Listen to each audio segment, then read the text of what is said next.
Hi hello అండి, welcome back to Shri Ganesh trends boutique.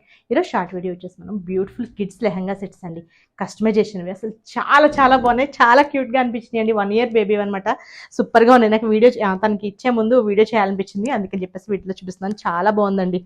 ఇది వచ్చేసి మనకి ఒకటి వచ్చేసి మల్ కాటన్, మనకి ప్యూర్ మల్ కాటన్ అనమాట. మనం ఇక్కడ వచ్చేసి పీచ్ కలర్లో నెట్ వేసేసి ఇట్లా వేసాము. అసలు ఎంత బాగుందండి. ప్రతి దానికి కూడా మనం ఇలా అంటే తనకి అన్ని క్రాప్ టాప్ మోడల్స్ అనమాట. పైన అయితే ఇలా ఇచ్చేసి మళ్ళీ ఇక్కడ టెజెస్తో ఇచ్చాము. వాళ్ళు ఎలా కావాలంటే అలా యూజ్ చేసుకుంటారని. మనకి టాప్ చూసారా ఎంత బాగుందో, అసలు క్యూట్గా. ఇది వచ్చేసి ఫ్రంట్ నెక్ అనమాట. ఇట్లా ఇచ్చేసి చిన్న లేస్ వేసేసి ఇక్కడ బ్యాక్ ఓపెన్ ఇచ్చాం 3 hooksతో. అసలు బ్యూటిఫుల్గా ఉందండి సెట్, ఎంత బాగుందో. 1 year కిడ్కి అనమాట, చాలా బాగుంది కదా, సూపర్గా ఉందండి. ఇది అన్నీ కూడా బాగున్నాయి. నెక్స్ట్ వచ్చేసి చూడండి, మనకి టిష్యూలో అనమాట, ఎంత హెవీగా బాగుంది కదా. ఇది కూడా దీని టాప్ చూద్దాం. ఇదిగోండి, ఇట్లా 3 layers పెట్టేసి ఇట్లా